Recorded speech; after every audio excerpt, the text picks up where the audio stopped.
Hi, hello, welcome back to my channel, or welcome if you're new. So in today's episode of I Do Whatever I Want, I'm going to be talking about recently watched movies while I put my makeup on. Very Bailey Sarian-esque. If you know her, you know.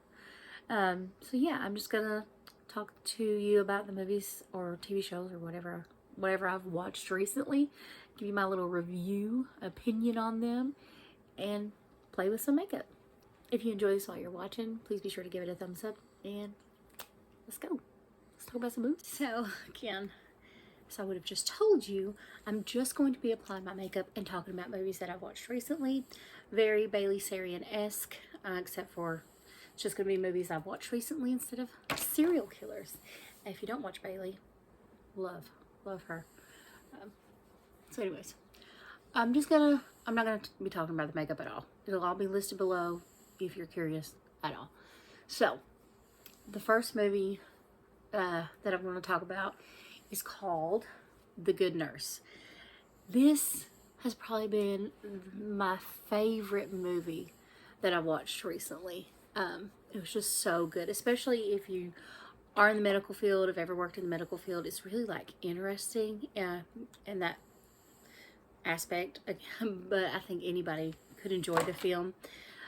So what I'm going to do, because I'm not a great movie descriptor, I can tell you what I think about it, but I'm not good at like actually describing the movie.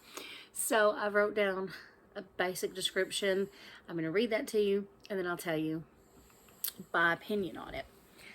So this movie, it's a 2022 release. I want to say this year, but you know, we're a month into 2023. So it stars Jessica Chastain and Eddie Redmayne, whatever. And it's about the serial killer. True story. It's based on a true story about a serial killer named Charles Cullen and the co-worker who suspects him. And it's based on a true crime book called The Good Nurse. Now, I'm going to go ahead and read this verbatim because I'm not going to be able to just remember and say it. So, a passionate nurse and single mother struggling with a heart condition finds a friend in her new co-worker, Charlie. The two develop a strong friendship where Amy, who's the nurse, comes to rely on Charlie, like heavily. Some things are going on in her personal life, and he really steps up and is a big help to her. Then, after a series of deaths, where the hospital begins an investigation into the mysterious deaths of these people, she's kind of roped in. She gets interviewed, where she's supposed to have a representative with her. She steps out of the room, and the cops sneak in a question, and that kind of gets her little brain a-working.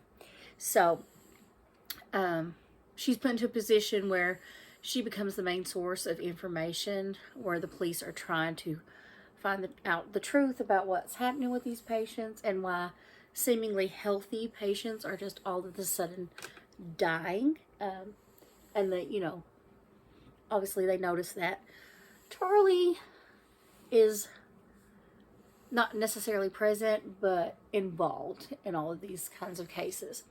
So that's the gist of it. Again, this is based off a true story, which I found fascinating. I watched the movie first, which I recommend, because there's also a documentary on Netflix about catching a killer nurse. Definitely recommend that as well. But again, I'd watch the movie first, just because, you know, if you watch the documentary and they change something in the movie, you might get a little bit disappointed. But if you watch the movie and then you listen to the actual documentary, the true story, the movie does fall fairly well in line. So, this is a 5 out of 5 for me. I would watch it again. I may watch it again. Probably will watch it again. I've already recommended it to several people, friends, family. Again, if you are a friend, previous co-worker of mine, the floor where this takes place is 3 West. If you know, you know. Again, if you're in the medical field, I think you will thoroughly enjoy this film and find it very interesting, and also uber scary Uber, yeah, that could happen, unfortunately.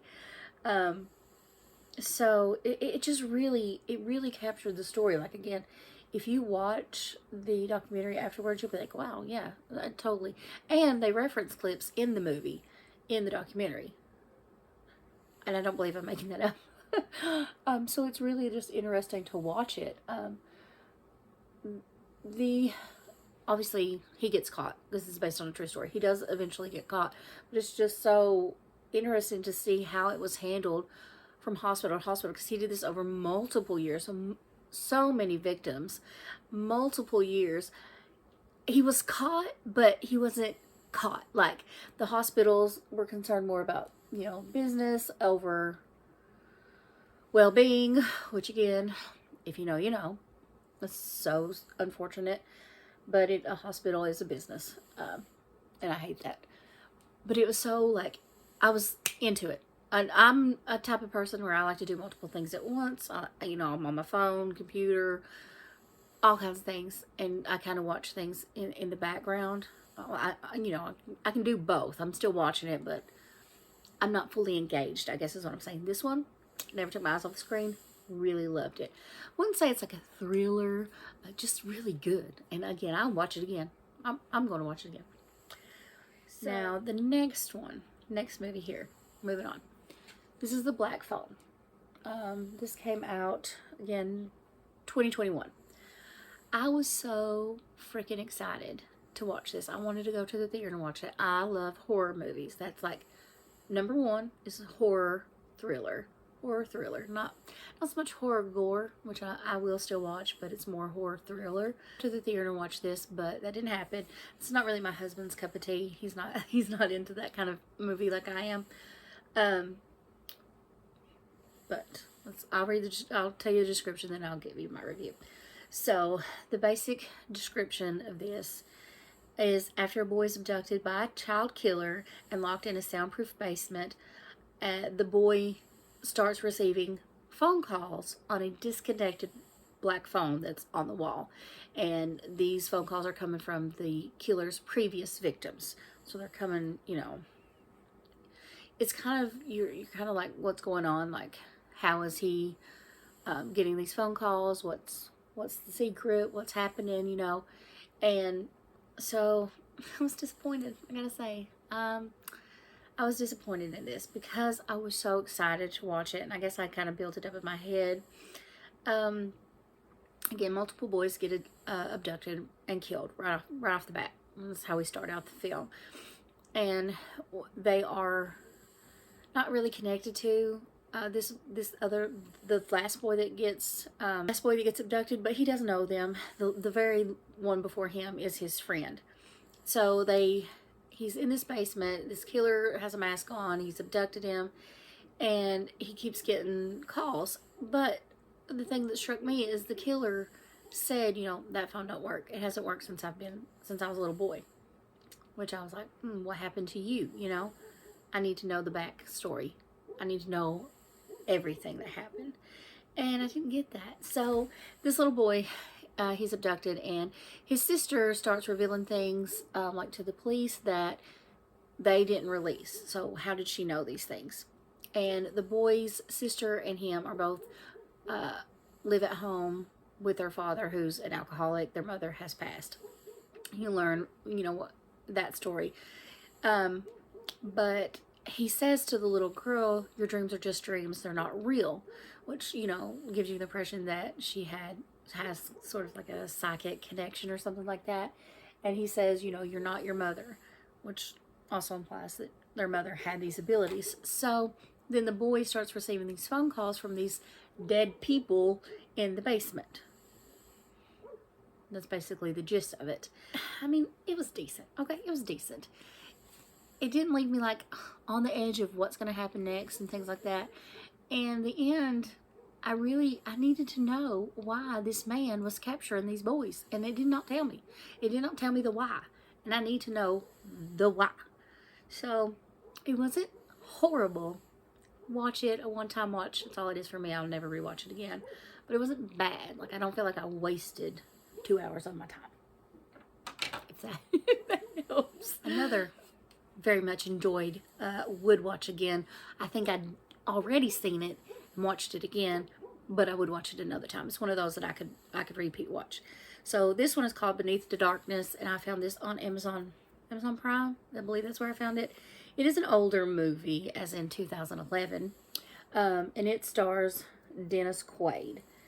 You know, he's normally like a serious actor, but more in the way of drama and not like suspense, more in the way of he's funny, you know. It Takes Two, the dad, and not It Takes Two, The Parent Trap, the dad, you know. So that's kind of where I see him in my mind. But in this movie, he's the villain, okay? And he plays a very good, very convincing villain. Like, creep factor, 10 out of 10. After watching their best friend get murdered, a group of teens struggle to expose a local hero as the vicious killer and keep from becoming his next victims. So, 4 high school kids decide to check out the local mortician's home, as there are rumors that it's haunted. They see a shadow in the window. They see 2 people in the window. 2 shadows. 2 or 1. 2 shadows? They see a shadow up in the window. And this mortician is a single man. His wife has passed. There's a shadow up in the window. So they decide to break in and see what's happening. Hoodlums. Well, they found a body, a corpse, a dead person laying on the bed. Freaky. This man's a mortician. Why you got dead people up in your house? So they're like, you know, what do we do? What are we supposed to do? And then Dennis Quaid, the mortician, he shows up. He comes back home and catches them. Well, as they're like apologizing and you know, leaving and da-da-da-da, he pushes one of the friends down the stairs, killing them. No one believes these kids' story because this man, you know, he's the mortician. They all know his wife died, and, you know, he's kind of a local, I guess I wouldn't say hero, but, you know, he's well established in the community.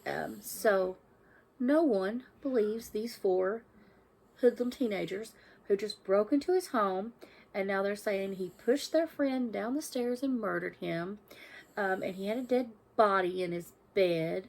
Of course, the cops look, and there's no dead body, and they can't prove that he pushed their friend because he's, you know, he's saying like, no, he tripped. They broke into my home. I startled them. He tripped, and he's dead now. Unfortunate mishap. Well, 2 of those high school kids are determined, like, no, man, you kill my friend. I'm going to tell on you and let the whole world know what's going on. So they intend on just like keeping up with him, and then he just kind of appears like around them every time they seem to be talking about him, and he makes these like little sly threats like, better watch out, an accident could happen to you. So they're just hell-bent on like exposing him. Well, things happen. I can't tell you or I'm gonna ruin the movie, but it's good. It's one of those that like, you're like, oh my god, what's happening next? What's going on? Are they gonna catch him? Is he gonna catch them? And it's a good one. It's a really good one. I recommend. Again, I've watched it. I said I've watched it before. I feel like I've watched it before. I'm not 100%, but maybe it's just because Dennis Quaid has been in a lot of movies that I've watched since childhood. I feel like I've watched it before, but I did not know what was coming next. I didn't recall it at all. So, yeah, but I would watch it again, especially like around spooky season. It's a good one. So this one is Inheritance, and this was it's a Netflix original. Is it a Netflix original? It's on Netflix, where I watched it at. This one stars Lily Collins and Simon Pegg. Again, and this is another role switch up that I was just like not expecting. Simon Pegg to me is a funny man. You know, Shaun of the Dead. He's funny to me. So in this role again, he's more of a. It's more dramatic. It's like a villain, victim. You're not real sure. You know, the whole movie is you trying to figure out what Simon Pegg is. You know. So again, let's go through the description. So, the father of a wealthy and powerful family passes away. He leaves his daughter with a shocking inheritance that she must deal with, or it will unravel and destroy everything the family stands for. Okay. So, the movie starts out with the father dying, obviously, and it shows that his daughter's a district attorney, like she's in court, she's handling a case. His son is very successful. He's running for mayor or governor. It's one of those high-powered positions. So you're made well aware right away that the daughter is not the favorite. The son is definitely the favorite, and that's kind of revealed in the inheritance. The son gets a large sum of money, and she gets a small amount of money, and then after the family exits, the lawyer's like, hey, I got something else for you. And it's a video, a flash drive with a video on it where he apologizes that, you know, he's left her with this inheritance, that he obviously wasn't able to take care of it himself, and he's sorry that he's leaving it to her, but she has to handle it or it could destroy their whole family. She goes out to a location on the family property and goes into this like underground bunker type deal. While she's in there, she goes all the way back and discovers there's a man being held captive in the basement by her father. So the movie is her trying to figure out why and what the frick she's supposed to do about it. And yeah, so I don't really want to give any more away because that's the whole movie. But it was very good. It was very interesting to watch, and it kind of left you like being like, you know, dude, just get rid of him. Like, get rid of him. Why are you even speaking to him? Why are you fooling with this man? Like, why are you letting this be an issue? Like, clearly nobody's missing him. Nobody's been looking for him. So, you know, do what you must. But she's a compassionate lady. So she wants to know the why of, you know, why has my father chained this man in our backyard for my whole life, basically. So yeah, it's really good. There's a nice little plot twist, which my husband saw coming because he knows everything about everything. But he enjoyed it as well. And we have totally different movie preferences, but again, it was a good one. It was definitely a good one. I have recommended it. And I think, again, because I find Simon Pegg funny, and I just associate him more with funny roles, there's an extra little creep factor to his character. So yeah, that's a good one. Definitely watch. 4 out of 5. 4 out of 5 for me.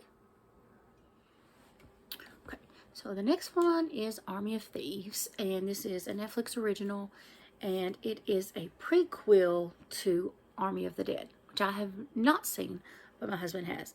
So we did not know that it was a prequel to said film. So this one was a good one. It was definitely a good one, and I would rewatch it. Just to see if there's anything that I may have missed. And it's one that I have recommended already. So, basically, this focuses on a German safecracker who joins a group of thieves during the early stages of the zombie apocalypse. I was curious. Again, I did not know that this was a prequel to the Army of Dead, so I was like, well, why are there zombies? What's going on? Like, there's a detective trying to get these people, and I'm like, there's zombies. Okay, why do we care what these folks are doing up here? Zombies are taking over the world. Let's focus on that, not these people who are safecrackers, robbing banks, whatever. Just let them be. But he's on an ego trip, and he's insistent he has to catch them. So the whole movie is, there is these three or four safes. There's these 4 safes that are uncrackable. They're unbreakable into. Yeah, you can't break into them. But these thieves locate this dude. He makes a YouTube video basically talking about these safes and the guy who made them, and he's kind of been into safe cracking his whole life. So they find him and kind of give him a test, and he passes. Then him to join their team. And he kind of lives a normal, mundane life, and, you know, nothing really exciting or anything like that. So the zombie apocalypse is happening. You know, what do you have to lose, really? You know, become a zombie or have an adventure. So he chooses an adventure, and it is. He is kind of a naive, brilliant person, and you kind of you feel bad for him. You know, you feel like he's being taken advantage of. But he's also hilarious. This movie had me cracking up, me and my husband. It is definitely an action comedy. There's some action in it, which I like. It was so good. It was a feel-good movie. Didn't have much to do with zombies, so if that's not your thing, don't worry. They're not like, that's not the main point of the movie. It just follows this group of thieves and their journey, and, you know, and this detective trying to hunt them down. Pretty basic, but it was really good. I'd watch it again if I needed something to watch, you know, something just easy to watch, fun to watch. And I have, again, recommended it. Really liked it. And my husband really liked it too. Again, he has watched the Army of the Dead. I thought the way this one ended, like, oh, there might be another one. There is. It was just released before this one. So that makes sense. So I'm going to give that 4 out of 5. It's really good. Recommend. Netflix. Original, actually. And I don't really like Netflix original or any other kind of original films. I don't know why. I just don't think they're that great. Normally, this one surprised me. Okay, well, I seem to out-talk the makeup, so I just went ahead and finished that, and I'm going to wrap this up. If you enjoyed this, I'm hoping, you know, to make this like a little series here. If you enjoyed it, definitely give it a thumbs up. If you have a movie that I should watch, leave it down below. Yeah, thank you so much for watching, and I'll see you in my next video.